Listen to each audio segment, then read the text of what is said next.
Chapter 17. Dick's First Appearance in Society. It was the hour for morning service.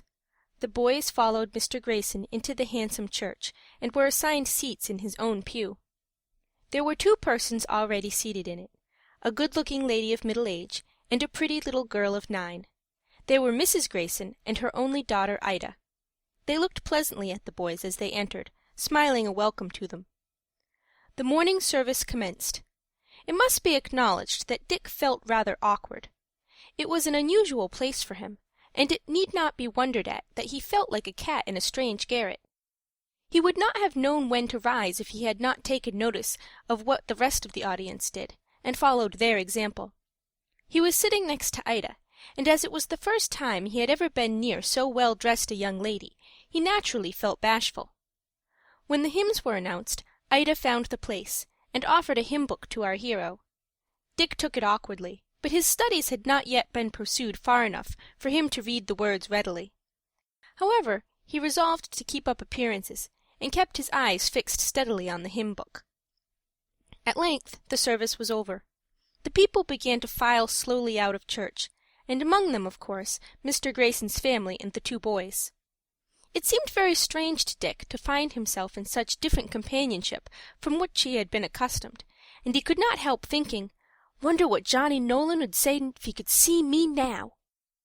But Johnny's business engagements did not often summon him to Fifth Avenue, and Dick was not likely to be seen by any of his friends in the lower part of the city. "We have our Sunday school in the afternoon," said Mr. Grayson. "I suppose you live at some distance from here?" "In Mott Street, sir," answered Dick. "That is too far to go and return. Suppose you and your friend come and dine with us, and then we can come here together in the afternoon." Dick was as much astonished at this invitation as if he had really been invited by the mayor to dine with him in the board of aldermen. Mr. Grayson was evidently a rich man, and yet he had actually invited two bootblacks to dine with him. I guess we'd better go home, sir," said Dick, hesitating. "I don't think you can have many very pressing engagements to interfere with your accepting my invitation," said Mr. Grayson good-humoredly, for he understood the reason of Dick's hesitation. "So I take it for granted that you both accept." Before Dick fairly knew what he intended to do, he was walking down Fifth Avenue with his new friends. Now, our young hero was not naturally bashful, but he certainly felt so now, especially as Miss Ida Grayson chose to walk by his side, leaving Henry Fosdick to walk with her father and mother. "What is your name?" asked Ida pleasantly. Our hero was about to answer Ragged Dick, when it occurred to him that in the present company he had better forget his old nickname. "Dick Hunter," he answered. "Dick," repeated Ida. "That means Richard, doesn't it?" "Everybody calls me Dick." "I have a cousin Dick," said the young lady sociably. "His name is Dick Wilson. I suppose you don't know him?" "No," said Dick. "I like the name of Dick," said the young lady, with charming frankness. Without being able to tell why, Dick felt rather glad she did. He plucked up the courage to ask her name. "My name is Ida," answered the young lady. "Do you like it?" "Yes," said Dick. "It's a bully name." Dick turned red as soon as he had said it, for he felt that he had not used the right expression. The little girl broke into a silvery laugh. "What a funny boy you are!" she said. I didn't mean it," said Dick, stammering. "I mean, it's a tip-top name." Here Ida laughed again, and Dick wished himself back in Mott Street. "How old are you?" inquired Ida, continuing her examination. "I'm 14, going on 15, said Dick. "You're a big boy of your age," said Ida. "My cousin Dick is a year older than you, but he isn't as large." Dick looked pleased. Boys generally like to be told that they are large of their age. "How old be you?" asked Dick, beginning to feel more at his ease. "I'm 9 years old," said Ida. "I go to Miss Jarvis's school. I've just begun to learn French. Do you know French?" "Not enough to hurt me," said Dick. Ida laughed again, and told him that he was a droll boy. "Do you like it?" asked Dick. "I like it pretty well, except the verbs. I can't remember them well. Do you go to school?" I'm studying with a private tutor, said Dick. Are you? So is my cousin Dick. He's going to college this year. Are you going to college? Not this year. Because if you did, you know you'd be in the same class with my cousin. It would be funny to have two Dicks in one class. They turned down 24th Street, passing the Fifth Avenue Hotel on the left, and stopped before an elegant house with a brown stone front. The bell was rung, and the door being opened, the boys, somewhat abashed, followed Mr. Grayson into a handsome hall. They were told where to hang their hats, and a moment afterwards were ushered into a comfortable dining-room, where a table was spread for dinner. Dick took his seat on the edge of a sofa, and was tempted to rub his eyes to make sure that he was really awake. He could hardly believe that he was a guest in so fine a mansion. Ida helped to put the boys at their ease. "Do you like pictures?" she asked. "Very much," answered Henry. The little girl brought a book of handsome engravings, and seating herself beside Dick, to whom she seemed to have taken a decided fancy, commenced showing them to him. "These are the pyramids of Egypt," she said, pointing to one engraving. "What are they for?" asked Dick, puzzled. "I don't see any winders." "No," said Ida. "I don't believe anybody lives there. Do they, Papa?" "No, my dear. They were used for the burial of the dead. The largest of them is said to be the loftiest building in the world, with one exception. The spire of the Cathedral of Strasbourg is 24 feet higher, if I remember rightly." "Is Egypt near here?" asked Dick. "Oh, no, it's ever so many miles off, about 400 or 500. Didn't you know?" "No," said Dick. "I never heard." "You don't appear to be very accurate in your information, Ida," said her mother. 4,000 or 5,000 miles would be considerably nearer the truth. After a little more conversation they sat down to dinner. Dick seated himself in an embarrassed way. He was very much afraid of doing or saying something which would be considered an impropriety, and had the uncomfortable feeling that everybody was looking at him and watching his behavior. "Where do you live, Dick?" asked Ida familiarly. "In Mott Street." "Where is that?" "More than a mile off." "Is it a nice street?" "Not very," said Dick. "Only poor folks live there." "Are you poor?" "Little girls should be seen and not heard," said her mother gently. "If you are," said Ida, "I'll give you the $5 gold piece Aunt gave me for a birthday present." "Dick cannot be called poor, my child," said Mrs. Grayson, "since he earns his living by his own exertions." "Do you earn your living?" asked Ida, who was a very inquisitive young lady, and not easily silenced. "What do you do?" Dick blushed violently. At such a table, and in the presence of the servant who was standing at that moment behind his chair, he did not like to say that he was a shoeblack, although he knew well that there was nothing dishonorable in the occupation. Mr. Grayson perceived his feelings, and to spare them, he said, "You are too inquisitive, Ida. Sometime Dick may tell you, but you know we don't talk of business on Sundays." Dick, in his embarrassment, had swallowed a large spoonful of hot soup, which made him turn red in the face. For the second time, in spite of the prospect of the best dinner he had ever eaten, he wished himself back in Mott Street.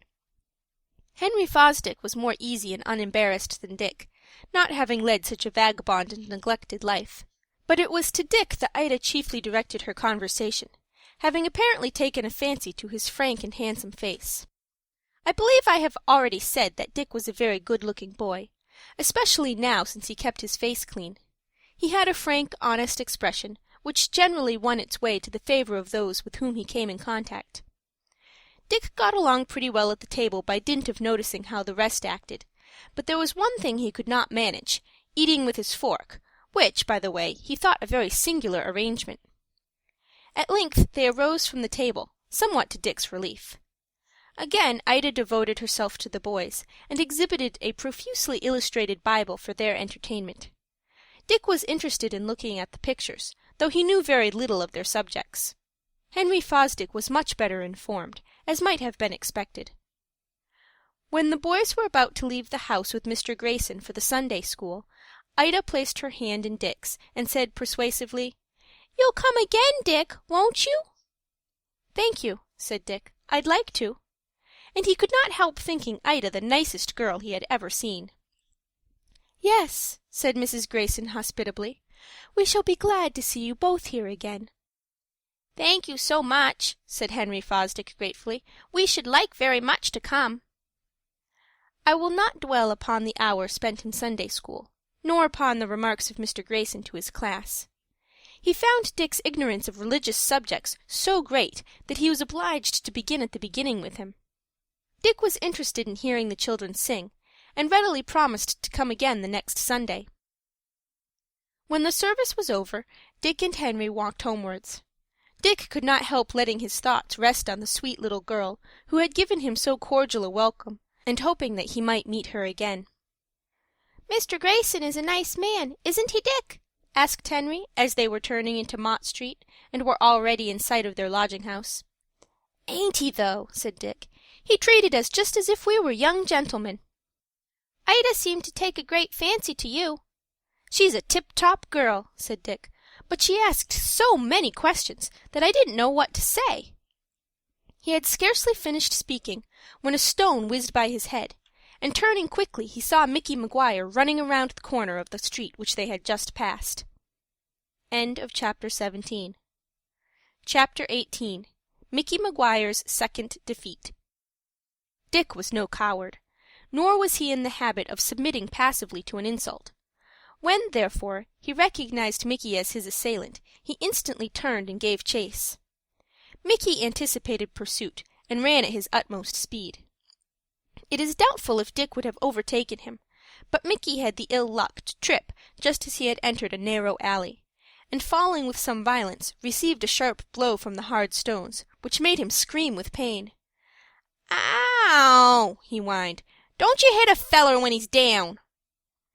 "What made you fire that stone at me?"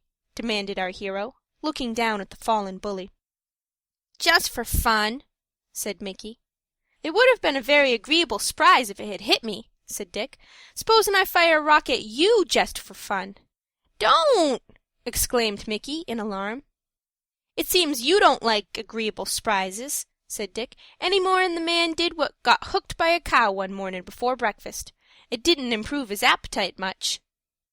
"I've most broke my arm," said Micky, ruefully rubbing the affected limb. "If it's broke, you can't fire no more stones, which is a very cheerin' reflection," said Dick. "If you haven't money enough to buy a wooden one, I'll lend you a quarter. There's one good thing about wooden ones, they ain't liable to get cold in winter, which is another cheerin' reflection." "I don't want none of your cheerin' reflections," said Micky sullenly. "Your company ain't wanted here." "Thank you for your polite invitation to leave," said Dick, bowing ceremoniously. "I'm willin' to go, but if you throw more stones at me, Micky Maguire, I'll hurt you worse than the stones did." The only answer made to this warning was a scowl from his fallen opponent. It was quite evident that Dick had the best of it, and he thought it prudent to say nothing. "As I've got a friend waitin' outside, I shall have to tear myself away," said Dick. "You'd better not throw any more stones, Micky Maguire, for it don't seem to agree with your constitution." Micky muttered something which Dick did not stay to hear. He backed out of the alley, keeping a watchful eye on his fallen foe, and rejoined Henry Fosdick, who was awaiting his return. "Who was it, Dick?" he asked. "A particular friend of mine, Micky Maguire," said Dick. "He playfully fired a rock at my head as a mark of his 'fection. He loves me like a brother, Micky does." "Rather a dangerous kind of a friend, I should think," said Fosdick. "He might have killed you." "I've warned him not to be so 'fectionate another time," said Dick. "I know him," said Henry Fosdick. "He's at the head of a gang of boys living at the 5 Points. He threatened to whip me once because a gentleman employed me to black his boots instead of him." "He's been at the island 2 or 3 times for stealing," said Dick. "I guess he won't touch me again. He'd rather get hold of small boys. If he ever does anything to you, Fosdick, just let me know and I'll give him a thrashing." Dick was right.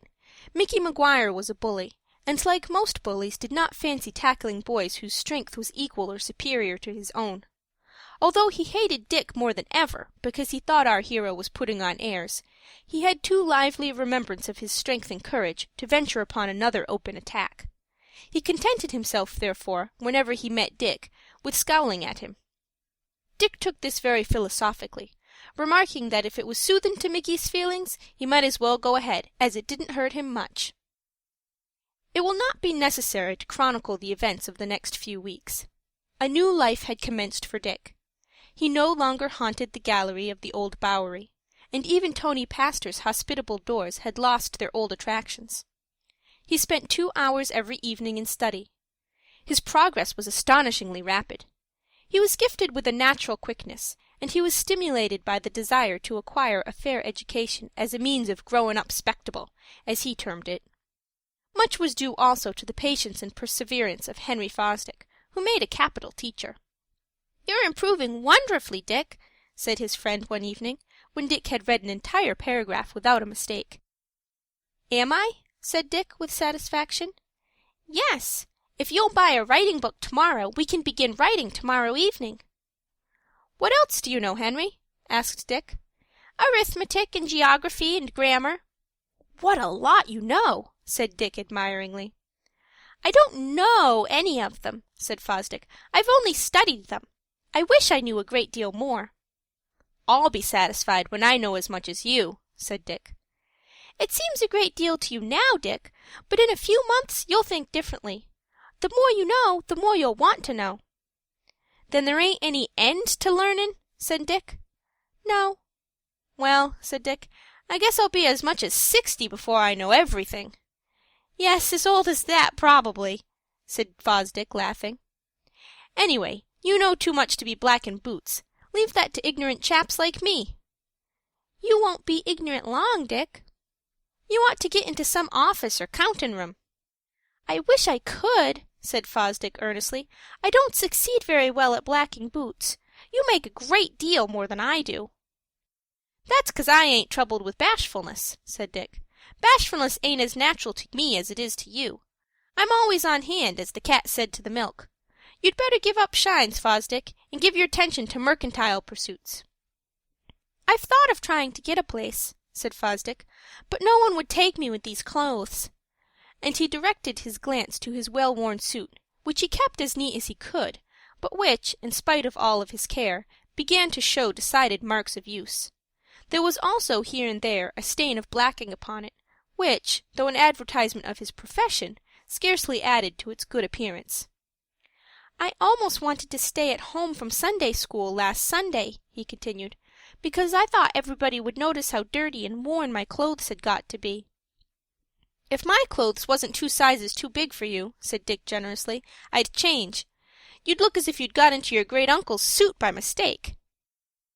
"You're very kind, Dick, to think of changing," said Fosdick, "for your suit is much better than mine.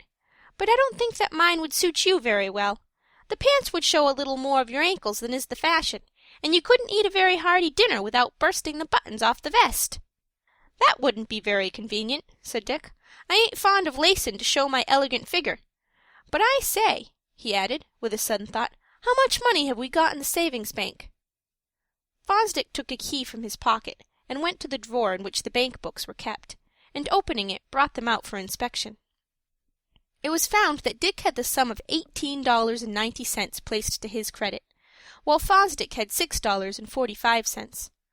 To explain the large difference, it must be remembered that Dick had deposited $5 before Henry deposited anything, being the amount he had received as a gift from Mr. Whitney. "How much does that make, the lot of it?" asked Dick. "I ain't much on figures yet, you know." "It makes $25.35, Dick," said his companion, who did not understand the thought which suggested the question. "Take it and buy some clothes, Henry," said Dick, shortly. "What, your money too?" "In course." "No, Dick, you are too generous. I couldn't think of it. Almost 3/4 of the money is yours. You must spend it on yourself." "I don't need it," said Dick. "You may not need it now, but you will sometime." "I shall have some more then." "That may be, but it wouldn't be fair for me to use your money, Dick. I thank you all the same for your kindness." "Well, I'll lend it to you then," persisted Dick, "and you can pay me when you get to be a rich merchant." "But it isn't likely I ever shall be one." "How do you know? I went to a fortune teller once, and she told me that I was born under a lucky star with a hard name, and I should have a rich man for my particular friend who would make my fortune. I guess you are going to be the rich man." Fosdick laughed, and steadily refused for some time to avail himself of Dick's generous proposal. But at length, perceiving that our hero seemed much disappointed, and would really be glad if his offer were accepted, he agreed to use as much as might be needful. This at once brought back Dick's good humor, and he entered with great enthusiasm into his friend's plans. The next day they withdrew the money from the bank, and when business got a little slack, in the afternoon set out in search of a clothing store. Dick knew enough of the city to be able to find a place where a good bargain could be obtained. He was determined that Fosdick should have a good serviceable suit, even if it took all the money they had. The result of their search was that for $23 Fosdick obtained a very neat outfit, including a couple of shirts, a hat, and a pair of shoes, besides a dark mixed suit, which appeared stout and of good quality. "Shall I send the bundle home?" asked the salesman, impressed by the offhand manner in which Dick drew out the money in payment for the clothes. "Thank you," said Dick. "You're very kind, but I'll take it home myself, and you can allow me something for my trouble." "All right," said the clerk, laughing. "I'll allow it on your next purchase." Proceeding to their apartment in Mott Street, Fosdick at once tried on his new suit, and it was found to be an excellent fit. Dick surveyed his new friend with much satisfaction. "You look like a young gentleman of fortune," he said, "and do credit to your governor." "I suppose that means you, Dick," said Fosdick, laughing. "In course it does." "You should say 'of course,'" said Fosdick, who, in virtue of his position as Dick's tutor, ventured to correct his language from time to time. "How dare you correct your governor?" said Dick, with comic indignation. "I'll cut you off with a shillin', you young dog," as the Marquis said to his nephew in the play at the Old Bowery. End of chapter 18. Chapter 19. Fosdick changes his business. Fosdick did not venture to wear his new clothes while engaged in his business. This he felt would have been wasteful extravagance. About 10 o'clock in the morning, when business slackened, he went home, and dressing himself went to a hotel where he could see copies of the Morning Herald and Sun, and noting down the places where a boy was wanted, went on a round of applications. But he found it no easy thing to obtain a place. Swarms of boys seemed to be out of employment, and it was not unusual to find from 50 to 100 applicants for a single place. There was another difficulty. It was generally desired that the boy wanted should reside with his parents. When Fosdick, on being questioned, revealed the fact of his having no parents and being a boy of the street, this was generally sufficient of itself to ensure a refusal. Merchants were afraid to trust one who had led such a vagabond life. Dick, who was always ready for an emergency, suggested borrowing a white wig and passing himself off for Fosdick's father or grandfather. But Henry thought this might be rather a difficult character for our hero to sustain. After 50 applications and as many failures, Fosdick began to get discouraged. There seemed to be no way out of his present business, for which he felt unfitted. "I don't know but I shall have to black boots all my life," he said one day, despondently, to Dick. "Keep a stiff upper lip," said Dick. "By the time you get to be a gray-haired veteran, you may get a chance to run errands for some big firm on the Bowery, which is a very cheerin' reflection." So Dick, by his drollery and perpetual good spirits, kept up Fosdick's courage. "As for me," said Dick, "I expect by that time to lay up a colossal fortune out of shines, and live in princely style on the Avenue." But one morning Fosdick, straying into French's hotel, discovered the following advertisement in the columns of the Herald: "Wanted, a smart, capable boy to run errands and make himself generally useful in the hat and cape store. Salary $3 a week at first. Inquire at No. Broadway after 10 o'clock a.m." He determined to make application, and as the City Hall clock just then struck the hour indicated, lost no time in proceeding to the store, which was only a few blocks distant from the Astor House. It was easy to find the store, as from a dozen to 20 boys were already assembled in front of it. They surveyed each other askance, feeling that they were rivals, and mentally calculating each other's chances. "There isn't much chance for me," said Fosdick to Dick, who had accompanied him. "Look at all these boys. Most of them have good homes, I suppose, and good recommendations, while I have nobody to refer to." "Go ahead," said Dick. "Your chance is as good as anybody's." While this was passing between Dick and his companion, one of the boys, a rather supercilious-looking young gentleman, genteelly dressed, and evidently having a very high opinion of his dress and himself, turned suddenly to Dick and remarked, "I've seen you before." "Oh, have you?" said Dick, whirling round. "Then p'r'aps you'd like to see me behind." At this unexpected answer, all the boys burst into a laugh, with the exception of the questioner, who, evidently, considered that Dick had been disrespectful. "I've seen you somewhere," he said in a surly tone, correcting himself. "Most likely you have," said Dick. "That's where I generally keep myself." There was another laugh at the expense of Roswell Crawford, for that was the name of the young aristocrat. But he had his revenge ready. No boy relishes being an object of ridicule, and it was with a feeling of satisfaction that he retorted, "I know you, for all your impudence. You're nothing but a boot-black." This information took the boys who were standing around by surprise, for Dick was well dressed, and had none of the implements of his profession with him. "Suppose I be," said Dick. "Have you got any objection?" "Not at all," said Roswell, curling his lip. "Only you'd better stick to blacking boots, and try not to get into a store." "Thank you for your kind advice," said Dick. "Is it gratuitous, or do you expect to be paid for it?" "You're an impudent fellow." "That's a very cheerin' reflection," said Dick, good-naturedly. "Do you expect to get this place when there's gentlemen's sons applying for it? A boot-black in a store! That would be a good joke." Boys as well as men are selfish, and looking upon Dick as a possible rival, the boys who listened seemed disposed to take the same view of the situation. "That's what I say," said one of them, taking sides with Roswell. "Don't trouble yourselves," said Dick. "I ain't a-goin' to cut you out. I can't afford to give up an independent and lucrative profession for a salary of $3 a week." "Hear him talk," said Roswell Crawford, with an unpleasant sneer. "If you're not trying to get the place, what are you here for?" "I came with a friend of mine," said Dick, indicating Fosdick, "who's going in for the situation." "Is he a boot-black, too?"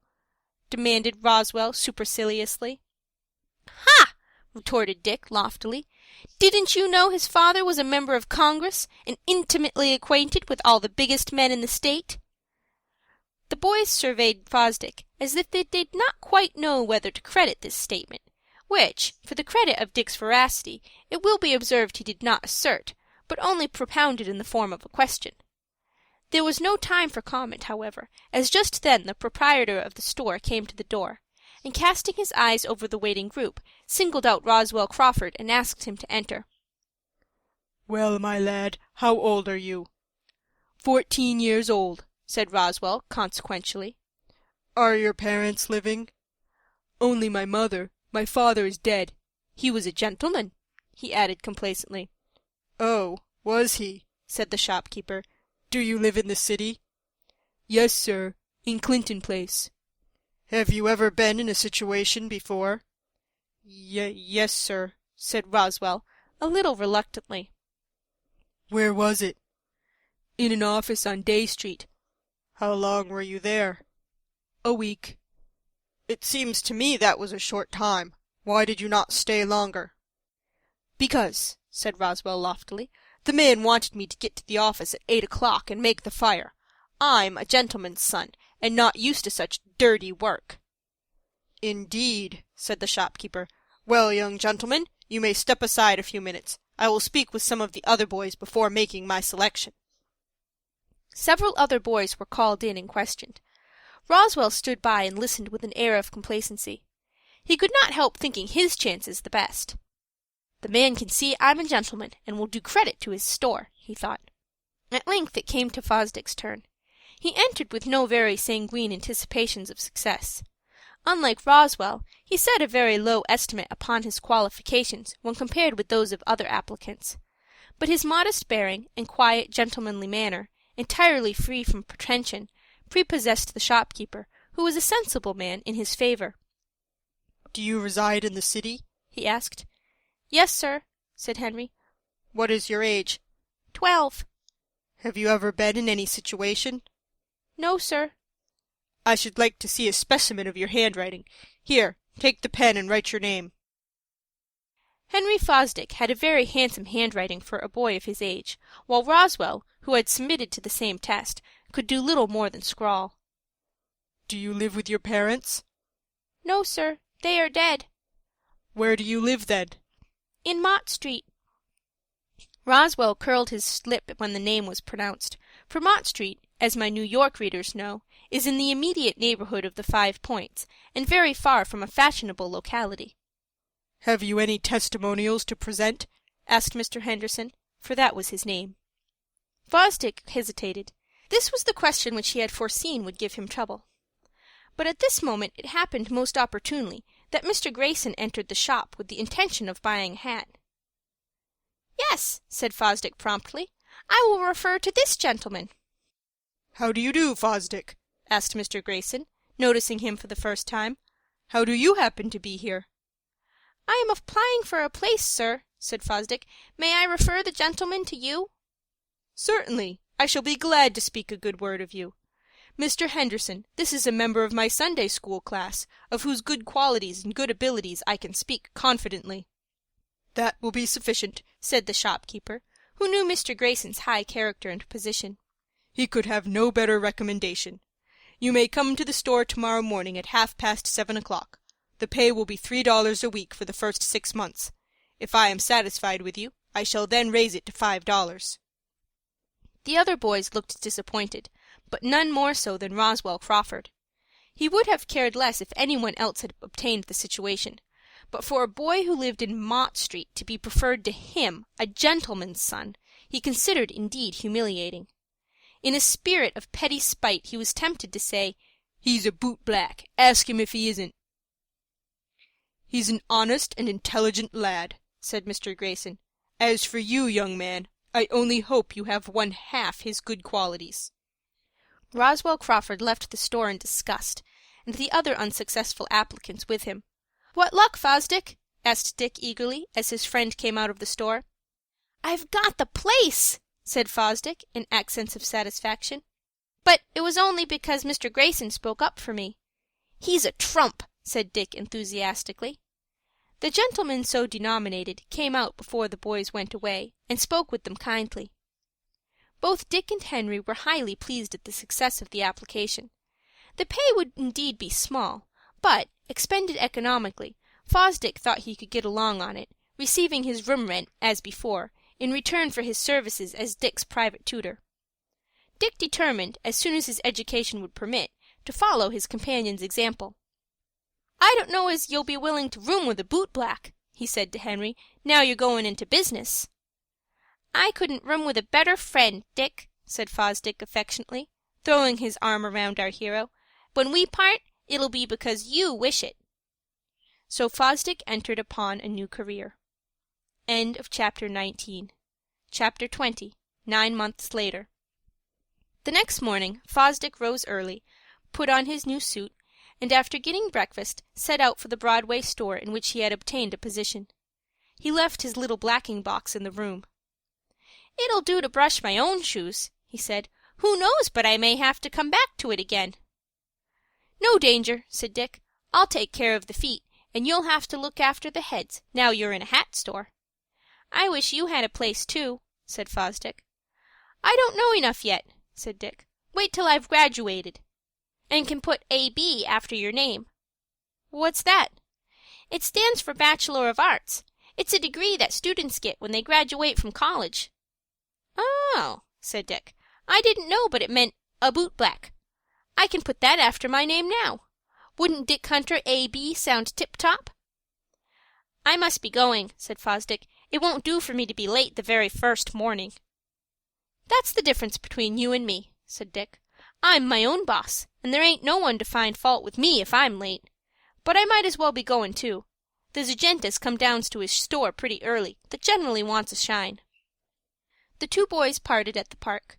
Fosdick crossed it and proceeded to the hat store, while Dick, hitching up his pants, began to look about him for a customer. It was seldom that Dick had to wait long. He was always on the alert, and if there was any business to do, he was always sure to get his share of it. He had now a stronger inducement than ever to attend strictly to business, his little stock of money in the savings bank having been nearly exhausted by his liberality to his roommate. He was determined to be as economical as possible, and moreover to study as hard as he could, that he might be able to follow Fosdick's example, and obtain a place in a store or counting-room. As there were no striking incidents occurring in our hero's history within the next 9 months, I propose to pass over that period, and recount the progress he made in that time. Fosdick was still at the hat store, having succeeded in giving perfect satisfaction to Mr. Henderson. His wages had just been raised to $5 a week. He and Dick still kept house together at Mrs. Mooney's lodging-house, and lived very frugally, so that both were able to save up money. Dick had been unusually successful in business. He had several regular patrons who had been drawn to him by his ready wit and quick humor, and from 2 of them he had received presents of clothing, which had saved him any expense on that score. His income had averaged quite $7 a week in addition to this. Of this amount he was now obliged to pay $1 weekly for the room which he and Fosdick occupied, but he was still able to save 1/2 the remainder. At the end of 9 months, therefore, or 39 weeks, it will be seen that he had accumulated no less a sum than $117. Dick may be excused for feeling like a capitalist when he looked at the long row of deposits in his little bank-book. There were other boys in the same business who had earned as much money, but they had had little care for the future, and spent as they went along, so that few could boast a bank account, however small. "You'll be a rich man sometime, Dick," said Henry Fosdick one evening. "And live on Fifth Avenue," said Dick. "Perhaps so. Stranger things have happened." "Well," said Dick, "if such a misfortune should come upon me, I should bear it like a man. When you see a Fifth Avenue mansion for sale for $117, just let me know, and I'll buy it as an investment." 250 years ago you might have bought one for that price, probably. Real estate wasn't very high among the Indians. "Just my luck," said Dick. "I was born too late. I'd orter have been an Indian and lived in splendor on my present capital." "I'm afraid you'd have found your present business rather unprofitable at that time." But Dick had gained something more valuable than money. He had studied regularly every evening, and his improvement had been marvelous. He could now read well, write a fair hand, and had studied arithmetic as far as interest. Besides this, he had obtained some knowledge of grammar and geography. If some of my boy readers, who have been studying for years and got no farther than this, should think it incredible that Dick, in less than a year, and studying evenings only, should have accomplished it, they must remember that our hero was very much in earnest in his desire to improve. He knew that, in order to grow up respectable, he must be well advanced, and he was willing to work. But then the reader must not forget that Dick was naturally a smart boy. His street education had sharpened his faculties, and taught him to rely upon himself. He knew that it would take him a long time to reach the goal which he had set before him, and he had patience to keep on trying. He knew that he had only himself to depend upon, and he determined to make the most of himself, a resolution which is the secret of success in 9 cases out of 10. "Dick," said Fosdick one evening, after they had completed their studies, "I think you'll have to get another teacher soon." "Why?" asked Dick in some surprise.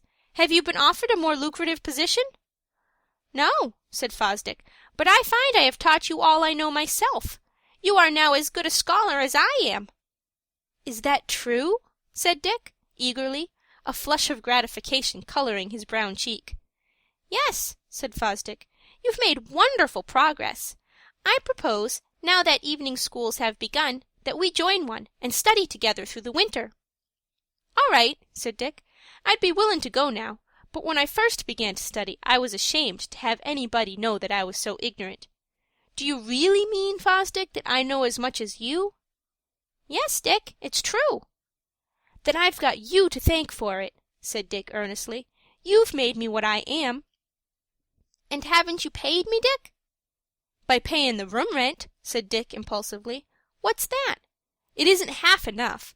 I wish you'd take half my money. You deserve it." "Thank you, Dick, but you're too generous. You've more than paid me. Who was it took my part when all the other boys imposed upon me?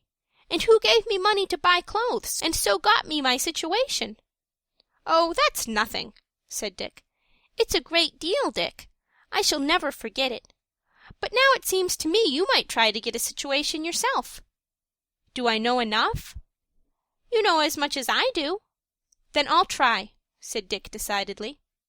"I wish there was a place in our store," said Dick. "It would be pleasant for us to be together." "Never mind," said Dick. "There will be plenty of other chances. P'raps A.T. Stewart might like a partner. I wouldn't ask more'n a quarter of the profits." "Which would be a very liberal proposal on your part," said Fosdick, smiling. "But perhaps Mr. Stewart might object to a partner living on Mott Street." "I'd just as lives move to Fifth Avenue," said Dick. "I ain't got no prejudices in favor of Mott Street." "Nor I," said Fosdick. "And in fact, I have been thinking it might be a good plan for us to move as soon as we could afford. Mrs. Mooney doesn't keep the room quite so neat as she might." "No," said Dick. "She ain't got no prejudices against dirt. Look at that towel." Dick held up the article indicated, which had now seen service nearly a week, and hard service at that, Dick's avocation causing him to be rather hard on towels. "Yes," said Fosdick, "I've got about tired of it. I guess we can find some better place without having to pay much more. When we move, you must let me pay my share of the rent." "We'll see about that," said Dick. "Do you propose to move to Fifth Avenue?" "Not just at present, but to some more agreeable neighborhood than this. We'll wait till you get a situation, and then we can decide." A few days later, as Dick was looking about for customers in the neighborhood of the Park, his attention was drawn to a fellow bootblack, a boy about a year younger than himself, who appeared to have been crying. "What's the matter, Tom?" asked Dick. "Haven't you had luck to-day?" "Pretty good," said the boy, "but we're having hard times at home. Mother fell last week and broke her arm, and tomorrow we've got to pay the rent, and if we don't, the landlord says he'll turn us out." "Haven't you got anything except what you earn?" asked Dick. "No," said Tom, "not now. Mother used to earn $3 or $4 a week, but she can't do nothing now, and my little sister and brother are too young." Dick had quick sympathies. He had been so poor himself, and obliged to submit to so many privations, that he knew from personal experience how hard it was. Tom Wilkins he knew as an excellent boy, who never squandered his money, but faithfully carried it home to his mother. In the days of his own extravagance and shiftlessness, he had once or twice asked Tom to accompany him to the Old Bowery or Tony Pastor's, but Tom had always steadily refused. "I'm sorry for you, Tom," he said. "How much do you owe for the rent?" "2 weeks now," said Tom. "How much is it a week?" $2 a week. That makes 4. "Have you got anything towards it?" "No. I've had to spend all my money for food for mother and the rest of us. I've had pretty hard work to do that. I don't know what we'll do. I haven't any place to go, and I'm afraid mother will get cold in her arm." "Can't you borrow the money somewhere?" asked Dick. Tom shook his head despondingly. "All the people I know are as poor as I am," said he. "They'd help me if they could, but it's hard work for them to get along themselves." "I'll tell you what, Tom," said Dick impulsively. "I'll stand your friend." "Have you got any money?" asked Tom doubtfully. "Got any money?" repeated Dick. "Don't you know that I run a bank on my own account? How much is it you need?" $4, said Tom. "If we don't pay that before tomorrow night, out we go. You haven't got as much as that, have you?" "Here are $3, said Dick, drawing out his pocketbook. "I'll let you have the rest tomorrow, and maybe a little more." "You're a right good fellow, Dick," said Tom. "But won't you want it yourself?" "Oh, I've got some more," said Dick. "Maybe I'll never be able to pay you." "Suppose you don't," said Dick. "I guess I won't fail."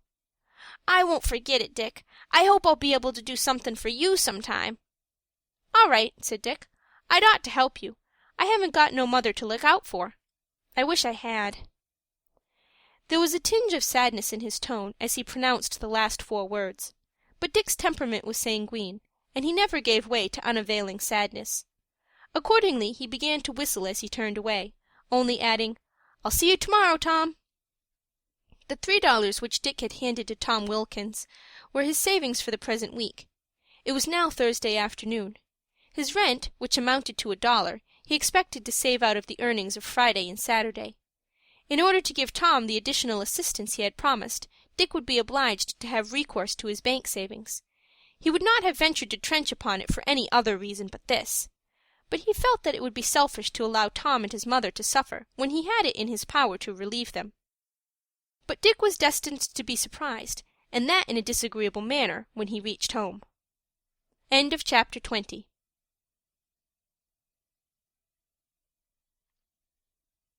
Chapter 21. Dick Loses His Bank Book.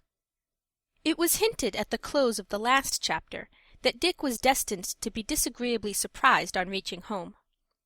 Having agreed to give further assistance to Tom Wilkins, he was naturally led to go to the drawer where he and Fosdick kept their bank books. To his surprise and uneasiness, the drawer proved to be empty. "Come here a minute, Fosdick," he said. "What's the matter, Dick?" "I can't find my bank book, nor yours either. What's come of them?" "I took mine with me this morning, thinking I might want to put in a little more money. I've got it in my pocket now." "But where's mine?" asked Dick, perplexed. "I don't know. I saw it in the drawer when I took mine this morning." "Are you sure?" "Yes, positive, for I looked into it to see how much you had got." "Did you lock it again?" asked Dick. "Yes. Didn't you have to unlock it just now?" "So I did," said Dick. "But it's gone now. Somebody opened it with a key that fitted the lock, and then locked it again." "That must have been the way." "It's rather hard on a feller," said Dick, who for the first time since we became acquainted with him began to feel downhearted. "Don't give it up, Dick. You haven't lost the money, only the bank book." "Ain't that the same thing?" "No. You can go to the bank tomorrow morning, as soon as it opens, and tell them you have lost the book, and ask them not to pay the money to any one except yourself." "So I can," said Dick, brightening up. "That is, if the thief hasn't been to the bank to-day." "If he has, they might detect him by his handwriting." "I'd like to get hold of the one that stole it," said Dick indignantly. "I'd give him a good lickin'." "It must have been somebody in the house. Suppose we go and see Mrs. Mooney. She may know whether anybody came into our room to-day." The two boys went downstairs and knocked at the door of a little back sitting-room where Mrs. Mooney generally spent her evenings.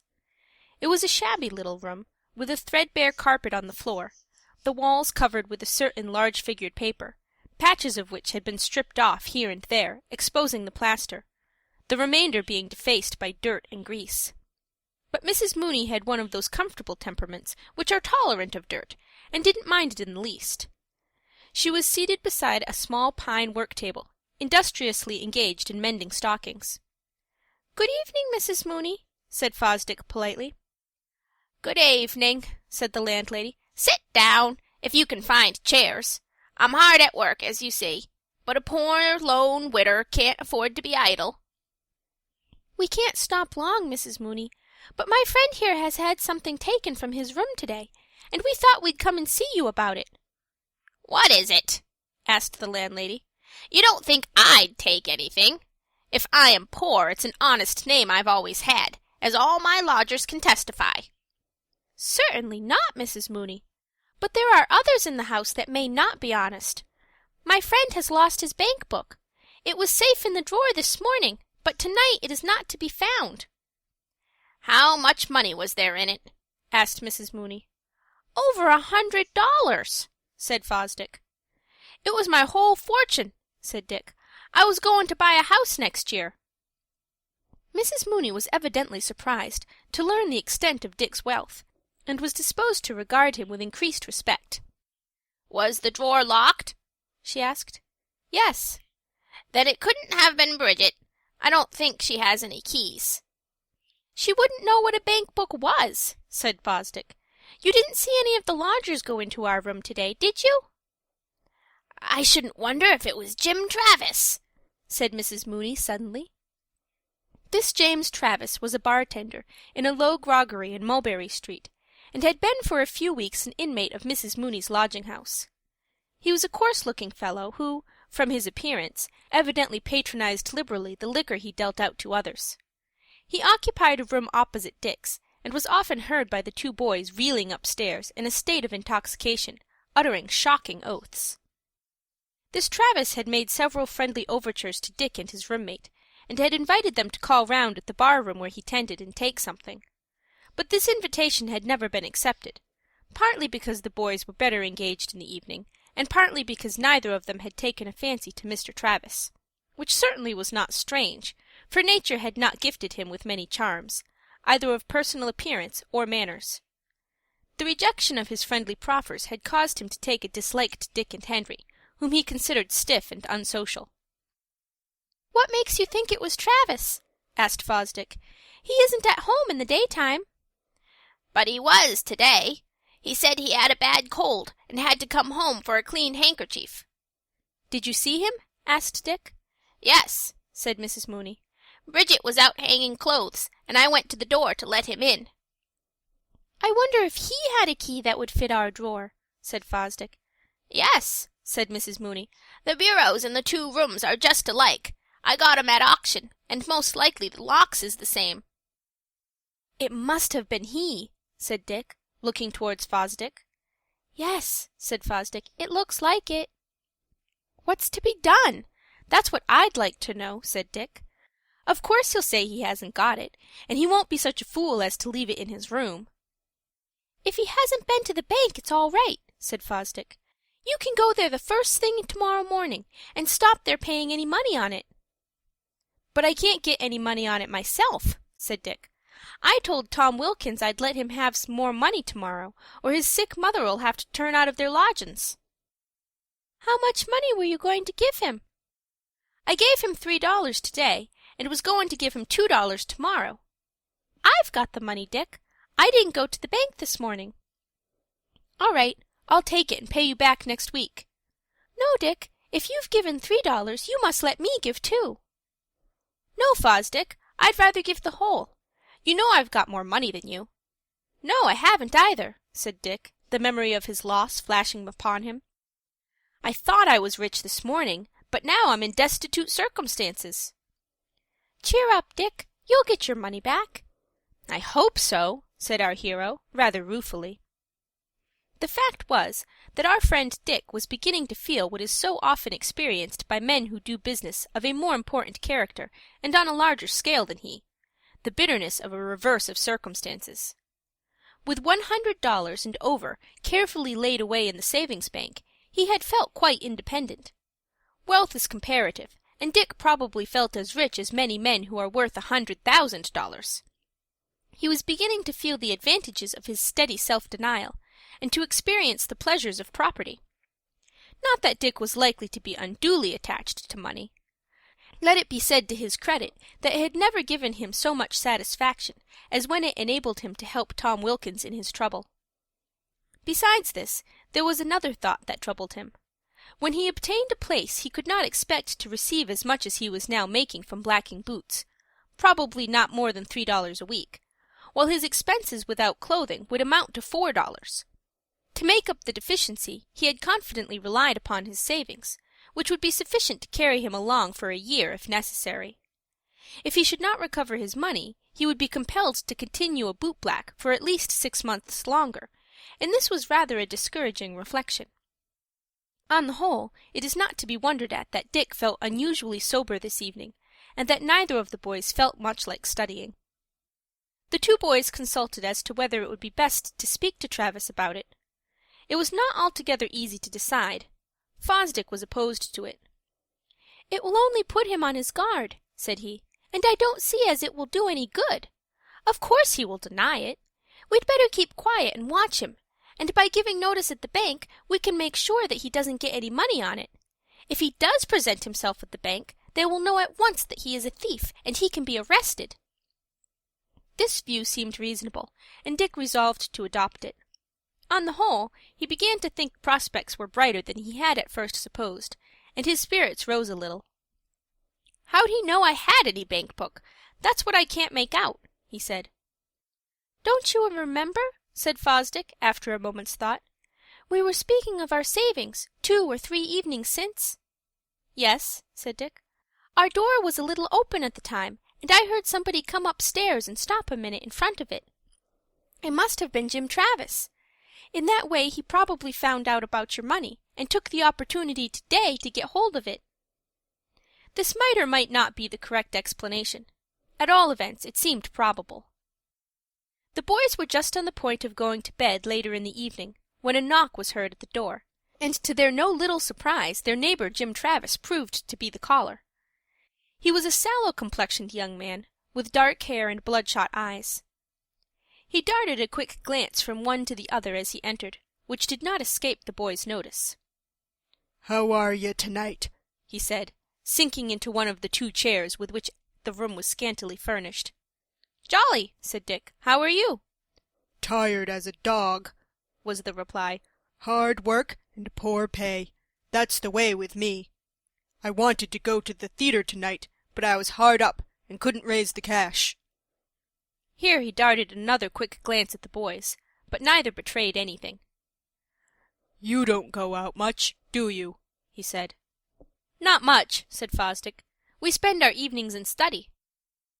"That's precious slow," said Travis, rather contemptuously. "What's the use of studying so much? You don't expect to be a lawyer, do you, or anything of that sort?" "Maybe," said Dick. "I haven't made up my mind yet. If my feller citizens should want me to go to Congress some time, I shouldn't want to disappoint them, and then readin' and writin' might come handy." "Well," said Travis, rather abruptly, "I'm tired, and I guess I'll turn in." "Good night," said Fosdick. The boys looked at each other as their visitor left the room. "He came in to see if we'd missed the bank book," said Dick, "and to turn off suspicion from himself by letting us know he had no money," added Fosdick. "That's so," said Dick. "I'd like to have searched them pockets of his." End of chapter 21. Chapter 22. Tracking the Thief. Fosdick was right in supposing that Jim Travis had stolen the bank book. He was also right in supposing that that worthy young man had come to the knowledge of Dick's savings by what he had accidentally overheard. Now, Travis, like a very large number of young men of his class, was able to dispose of a larger amount of money than he was able to earn. Moreover, he had no great fancy for work at all, and would have been glad to find some other way of obtaining money enough to pay for his expenses. He had recently received a letter from an old companion, who had strayed out to California, and going at once to the mines had been lucky enough to get possession of a very remunerative claim. He wrote to Travis that he had already realized $2,000 from it, and expected to make his fortune within 6 months. $2,000! This seemed to Travis a very large sum, and quite dazzled his imagination. He was at once inflamed with the desire to go out to California and try his luck. In his present situation he only received $30 a month, which was probably all that his services were worth, but went a very little way toward gratifying his expensive tastes. Accordingly, he determined to take the next steamer to the land of gold, if he could possibly manage to get enough to pay for the passage. The price of a steerage passage at that time was $75. Not a large sum, certainly, but it might as well have been $7,500 for any chance Jim Travis had of raising the amount at present. His available funds consisted of precisely $2.25, of which sum $1.50 were due to his washerwoman. This, however, would not have troubled Travis much, and he would conveniently have forgotten all about it. But, even leaving this debt unpaid, the sum at his command would not help him materially towards paying his passage money. Travis applied for help to 2 or 3 of his companions, but they were all of that kind who never keep an account with savings banks, and carry all their spare cash about with them. One of these friends offered to lend him 37 cents, and another $1, but neither of these offers seemed to encourage him much. He was about giving up his project in despair, when he learned accidentally, as we have already said, the extent of Dick's savings.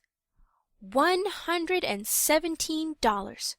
Why, that would not only pay his passage, but carry him up to the mines after he had arrived in San Francisco. He could not help thinking it over, and the result of this thinking was that he determined to borrow it of Dick without leave.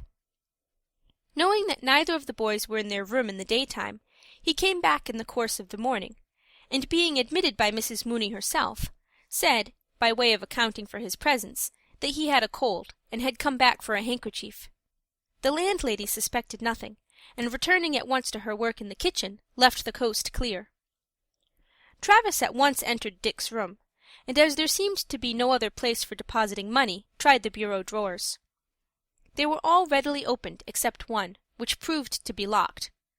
This he naturally concluded must contain the money, and going back to his own chamber for the key of the bureau, tried it on his return, and found to his satisfaction that it would fit.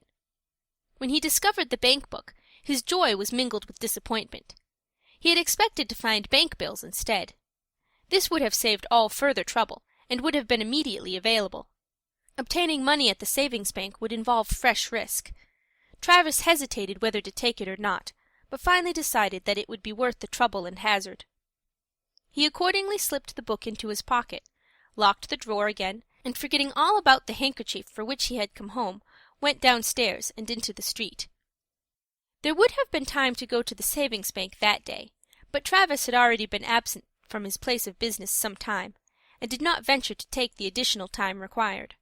Besides, not being very much used to savings banks, never having had occasion to use them, he thought it would be more prudent to look over the rules and regulations, and see if he could not get some information as to the way he ought to proceed.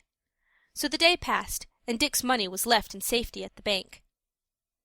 In the evening it occurred to Travis that it might be well to find out whether Dick had discovered his loss. This reflection it was that induced the visit which is recorded at the close of the last chapter. The result was that he was misled by the boy's silence on the subject, and concluded that nothing had yet been discovered. Good, thought Travis with satisfaction. If they don't find out for 24 hours, it'll be too late then, and I shall be all right. There being a possibility of the loss being discovered before the boys went out in the morning, Travis determined to see them at that time, and judge whether such was the case. He waited, therefore, until he heard the boys come out, and then opened his own door. "Morning, gents," said he, sociably. "Going to business?" "Yes," said Dick. "I'm afraid my clerks will be lazy if I ain't on hand." "Good joke," said Travis. "If you pay good wages, I'd like to speak for a place." "I pay all I get myself," said Dick. "How's business with you?" "So. Why don't you call round sometime?" "All my evenings is devoted to literature and science," said Dick. "Thank you all the same." "Where do you hang out?" inquired Travis, in choice language, addressing Fosdick. "At Henderson's hat and cap store on Broadway." "I'll look in upon you some time when I want a tile," said Travis. "I suppose you sell cheaper to your friends." "I'll be as reasonable as I can," said Fosdick, not very cordially, for he did not much fancy having it supposed by his employer that such a disreputable-looking person as Travis was a friend of his. However, Travis had no idea of showing himself at the Broadway store, and only said this by way of making conversation and encouraging the boys to be social. "You haven't any of your gents seen a pearl-handled knife, have you?" he asked. "No," said Fosdick. "Have you lost one?" "Yes," said Travis, with unblushing falsehood. "I left it on my bureau a day or two since. I've missed one or two other little matters. Bridget don't look to me any too honest. Likely she's got 'em." "What are you going to do about it?" asked Dick. "I'll keep mum, unless I lose something more, and then I'll kick up a row and haul her over the coals. Have you missed anything?" "No," said Fosdick, answering for himself as he could do without violating the truth. There was a gleam of satisfaction in the eyes of Travis as he heard this. "They haven't found it out yet," he thought. "I'll bag the money to-day, and then they may whistle for it." Having no further object to serve in accompanying the boys, he bade them good morning, and turned down another street. "He's mighty friendly all of a sudden," said Dick. "Yes," said Fosdick. "It's very evident what it all means. He wants to find out whether you have discovered your loss or not." "But he didn't find out." "No. We've put him on the wrong track. He means to get his money to-day, no doubt."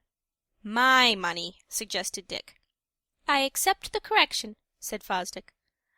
Of course, Dick, you'll be on hand as soon as the bank opens. In course I shall. Jim Travis will find he's walked into the wrong shop. The bank opens at 10 o'clock, you know. I'll be there on time. The two boys separated. Good luck, Dick, said Fosdick as he parted from him. It'll all come out right, I think. I hope 'twill, said Dick. He had recovered from his temporary depression, and made up his mind that the money would be recovered. He had no idea of allowing himself to be outwitted by Jim Travis, and enjoyed already in anticipation the pleasure of defeating his rascality.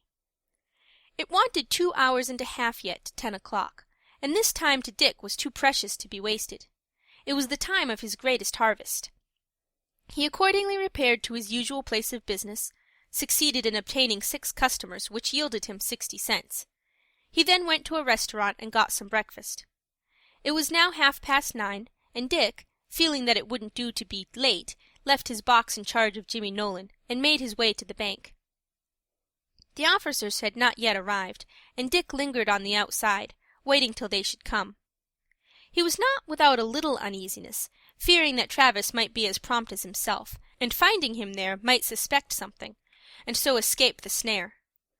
But, looking cautiously up and down the street, he could discover no traces of the supposed thief. In due time 10 o'clock struck, and immediately afterwards the doors of the bank were thrown open, and our hero entered. As Dick had been in the habit of making a weekly visit for the last 9 months, the cashier had come to know him by sight. "You're early this morning, my lad," he said pleasantly. "Have you got some more money to deposit? You'll be getting rich soon." "I don't know about that," said Dick. "My bank book's been stole." "Stolen?" echoed the cashier. "That's unfortunate. Not so bad as it might be, though. The thief can't collect the money." "That's what I come to see about," said Dick. "I was afraid he might have got it already." "He hasn't been here. Even if he had, I remember you, and should have detected him. When was it taken?" "Yesterday," said Dick. "I missed it in the evening when I got home." "Have you any suspicion as to the person who took it?" asked the cashier. Dick thereupon told him all he knew as to the general character and suspicious conduct of Jim Travis, and the cashier agreed with him that he was probably the thief. Dick also gave his reason for thinking that he would visit the bank that morning to withdraw the funds. "Very good," said the cashier. "We'll be ready for him. What is the number of your book?" "Number 5678, said Dick. "Now, give me a little description of this Travis whom you suspect." Dick accordingly furnished a brief outline sketch of Travis, not particularly complimentary to the latter. "That will answer. I think I shall know him," said the cashier. "You may depend upon it that he shall receive no money on your account." "Thank you," said Dick. Considerably relieved in mind, our hero turned toward the door, thinking that there would be nothing gained by his remaining longer, while he would of course lose time. He had just reached the doors, which were of glass, when through them he perceived James Travis himself just crossing the street, and apparently coming towards the bank. It would not do, of course, for him to be seen. "Here he is!" he exclaimed, hurrying back. "Can't you hide me somewhere? I don't want to be seen." The cashier understood at once how the land lay. He quickly opened a little door and admitted Dick behind the counter. "Stoop down," he said, "so as not to be seen." Dick had hardly done so when Jim Travis opened the outer door, and looking about him in a little uncertainty, walked up to the cashier's desk. End of chapter 22.